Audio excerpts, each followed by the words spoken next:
Hallelujah, boys and girls. Welcome back to another episode of Mad Mondays. I am your host, Nomad222. I'm a hip-hop artist, spoken word artist. I'm an event producer. I do a bunch of different things, but most importantly, I'm a father of four. Y'all know who I am if you guys have been tuning into this series for a while now.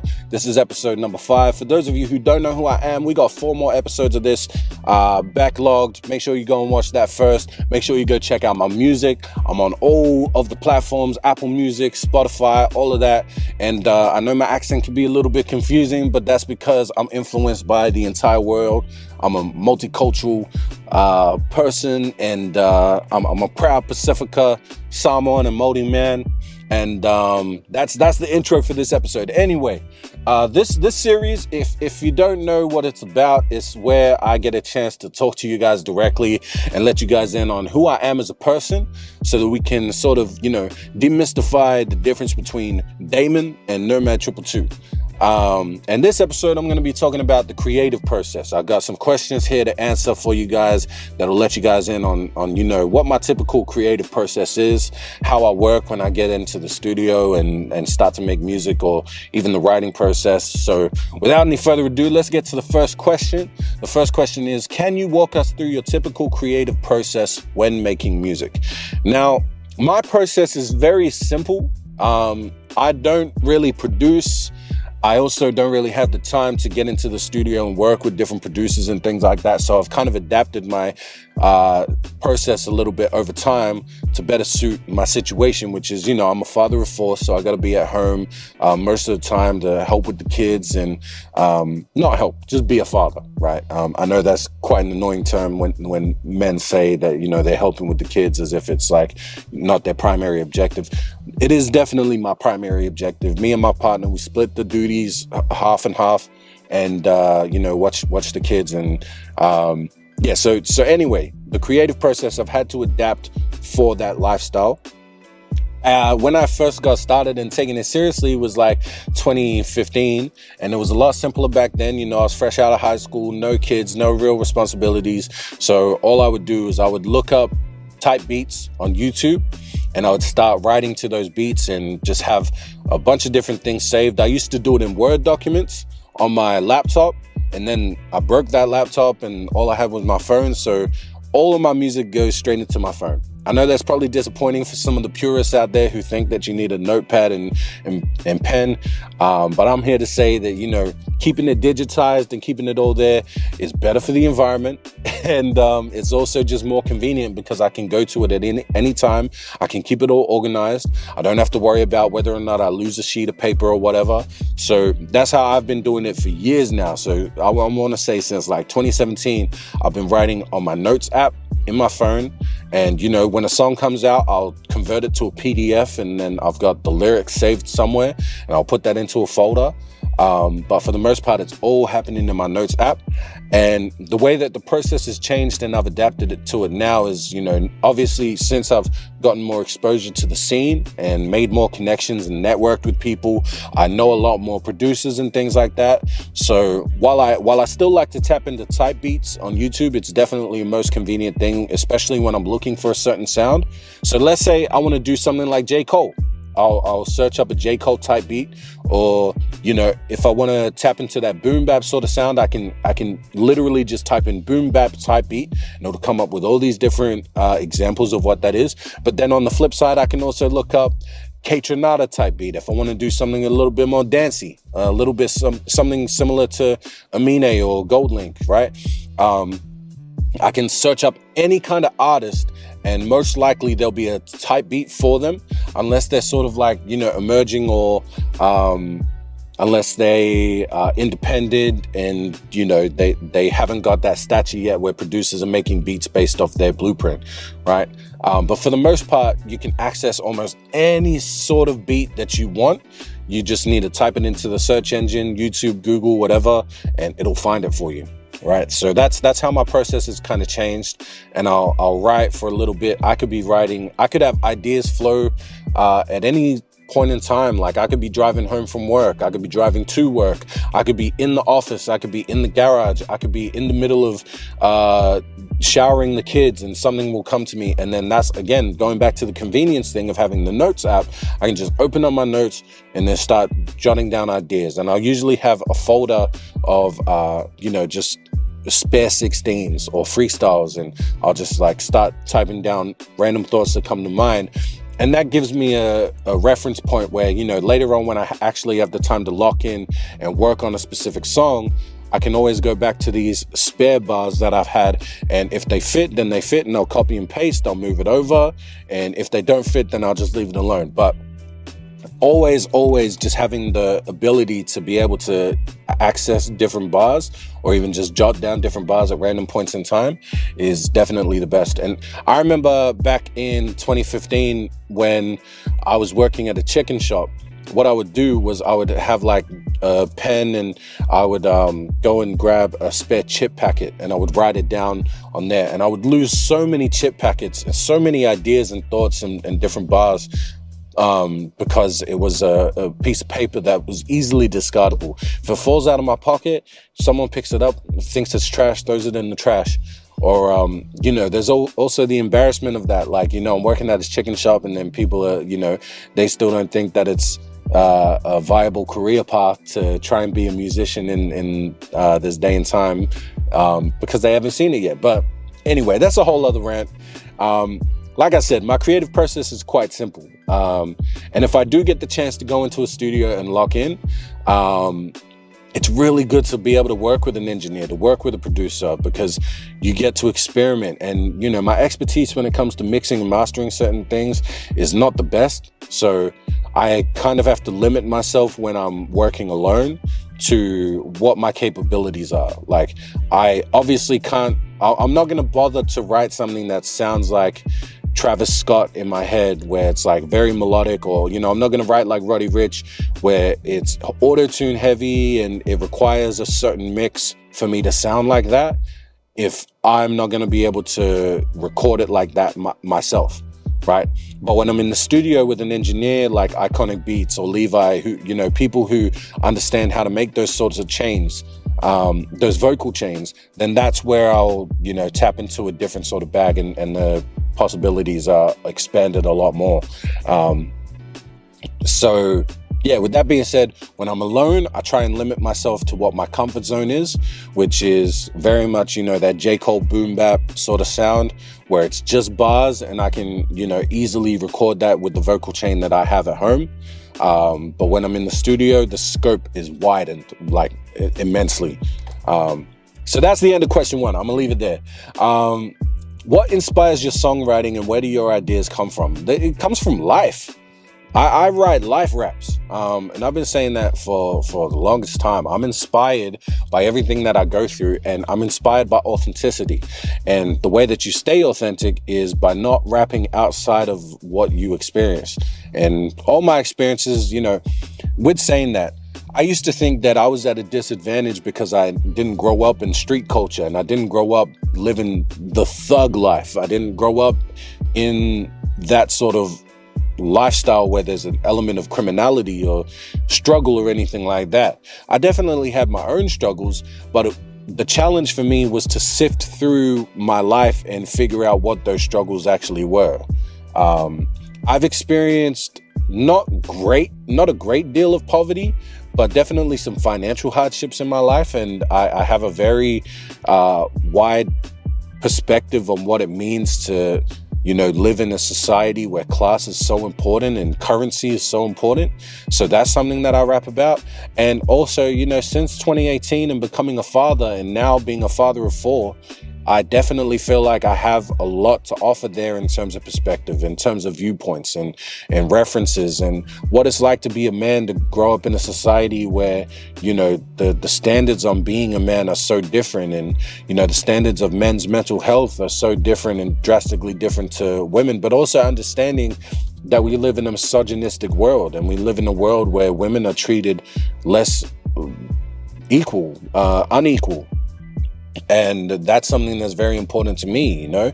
And I know that it's become this sort of tired trope where men say, you know, as a brother to a sister, and son to a mother, and father to a daughter. I know that, but it's very true to me. You know, those people are so important to me. My mom, my sister, my sisters, my partner, my daughter, my daughters.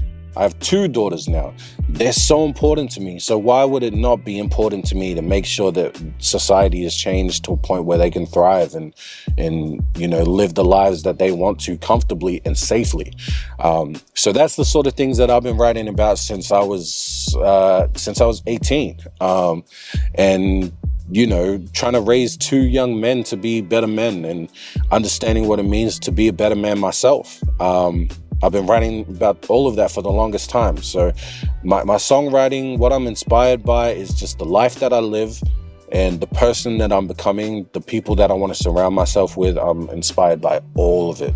And I think another important and integral thing to mention is that I'm inspired by the land that I have the privilege of being on, the unfortunate privilege to live on. I've been inspired by the indigenous people of this country ever since I found out that this land was stolen when I was in grade 4 or 5 or whatever it was in primary school, where I found out what an Aboriginal person was, who they are, the beauty of their culture, and the unfortunate sadness that comes with us living here.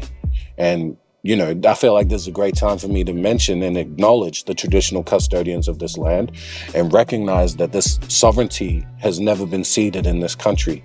And much like, you know, the M.A.D people in my home country of Aotearoa, there's been so much unfairness and you know, ill treatment towards the indigenous people of those lands because of greed, because of corruption, because of colonization.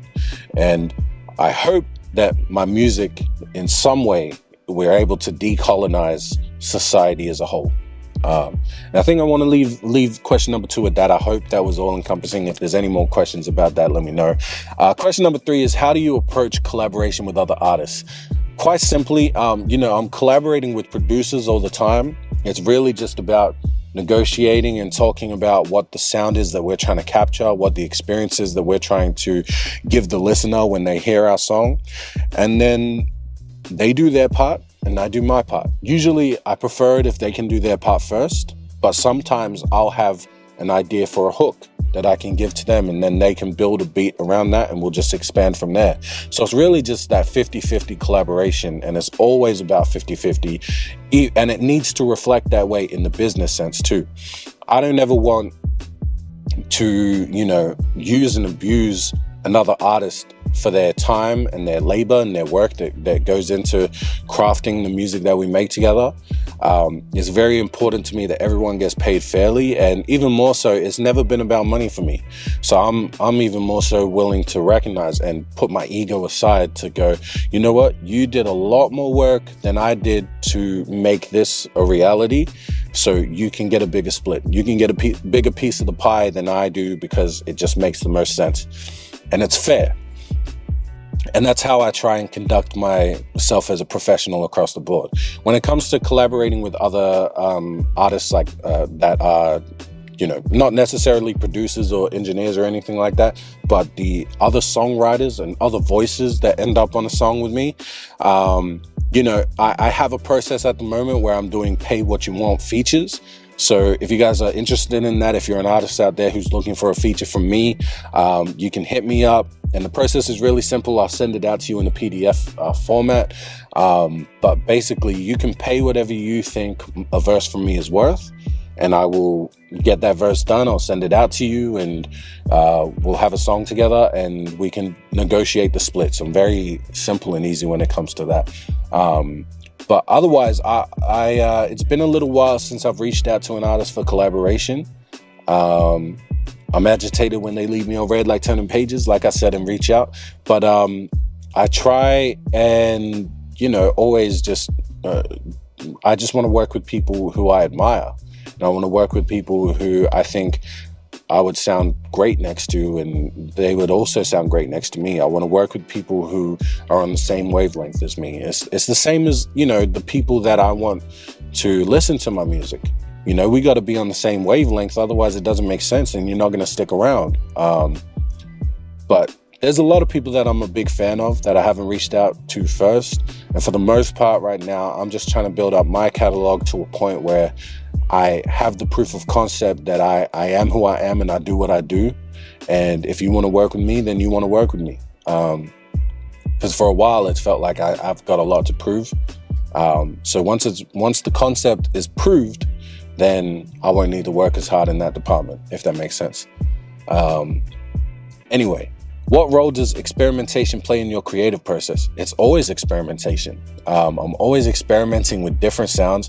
I've always said that I don't want to be stuck into one thing, and I try and tell this to other artists too. You're going to have your comfort zone.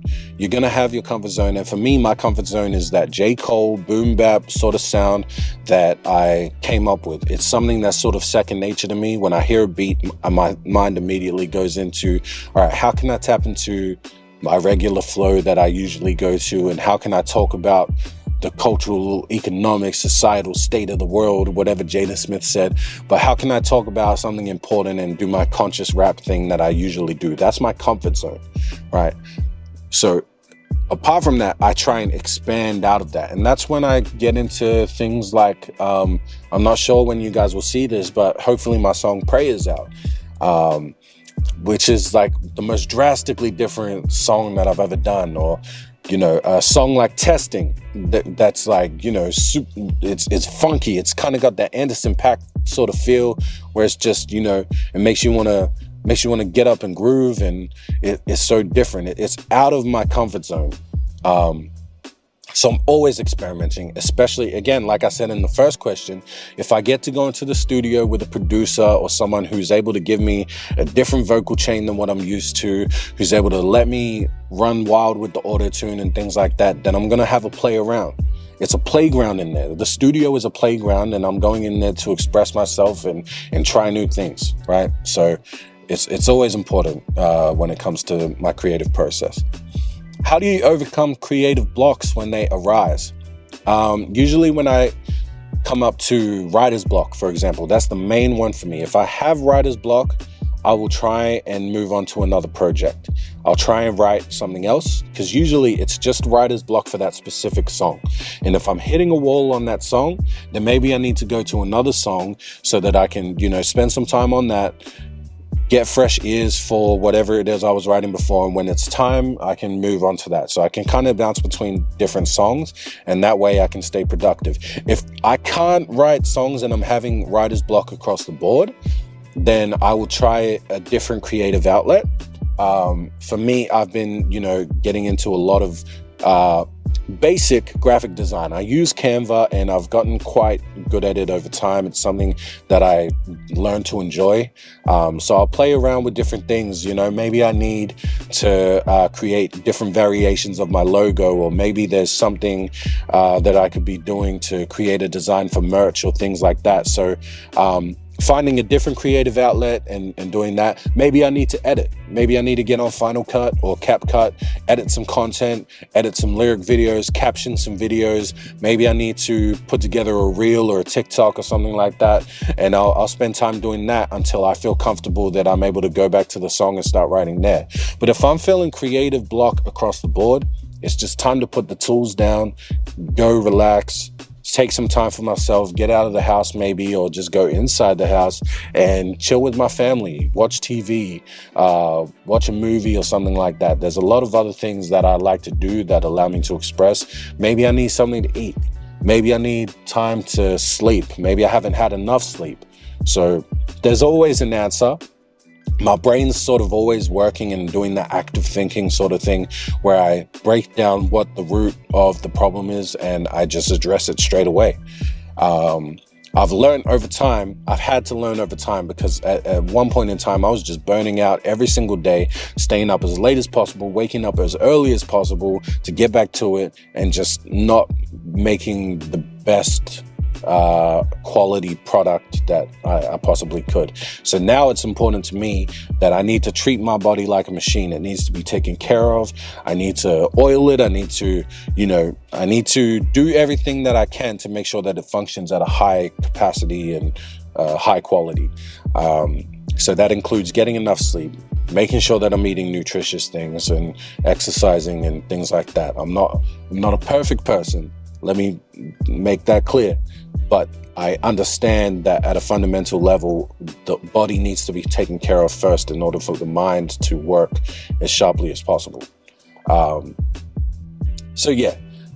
Question number 6, what tools and equipment do you rely on to create your music? All right, so at home, I've got a Shure SM7B, but the mic that I used to use before that was an AKG something, but my Uncle Rob gifted it to me when I, out of the blue, I told him, I really need a mic. I'm going to save up for a mic. And then a couple weeks later, he was like, well, I have this and I've had this for a while. Here, you can have it. You're going to put it to use. So I've been using that for years and I still have it to this day. And shout out to Uncle Rob. Before that, I had a Rode NT1 something for a while, but I gifted that to a friend and he's been using it ever since. I've used USB mics, but going back to way back in the day, 2015 to 2017, I was literally just recording on my webcam mic and just posting videos to Facebook. So if you're really starting out, that's how you can start out, find type beats, write your raps to them, and then rap into your phone camera. We've all got smartphones now. It's not 2014 where you don't have, everyone's got different low quality phones. Everyone's pretty much got a cinema grade phone in their pocket that you can use. Other than that, I've got a PreSonus audio interface that I use as well, and that's how I get into my laptop. I've got a MacBook Pro from 2 years ago, I want to say, that's been very reliable. I use Logic Pro to record my vocals. I think that's it. If there's anything that anyone thinks I missed, please comment below so I know. But I think that's the main thing when it comes to creating my music. Of course, there's other programs too. Like I use CapCut to create my content. That's my primary app for making reels and TikToks and things like that. And then I've also got Final Cut Pro on my MacBook for bigger edits like this, so that I can put the video in there and make the file what it needs to be and everything like that. But there's always different tools that you pick up over time. How do you know when a song is complete? If it sounds good and it feels good, then it's musical. That's what James Brown said in the movie. And shout out to Chadwick Boseman as well. But it's really when it feels like, it's a feeling. It's a feeling. And nothing feels better than when I get that email notification popping down from my phone saying that Iconic Beats or whoever the engineer is has sent me the master for the song, and I can play it out loud and I hear it in here. I do the speaker test in the car, I do the speaker test in the studio, I do the headphone test, make sure it all sounds great, and it's really as simple as that. When I get that final master and it sounds good and it feels good, then that's how I know for sure that it's ready to go. Anyway, that's the end of this video. That's my creative process. This was a bit of a long one. Some of those answers were a little bit long-winded, I know, but if you enjoyed it, please leave a like. If you didn't enjoy it, feel free to dislike. That's all good. What else was I going to say? Also, please subscribe. You guys already know from the last few videos that we're trying to get that play button, and that nothing would be more important to me than getting that play button and be able to flex on everybody and say, look what we did as a community, and bringing people together. And if you want to share this around to all your friends and family, let them know what we're trying to build right here. The goal is to, just be able to do this music thing full time. At the moment, I'm still working.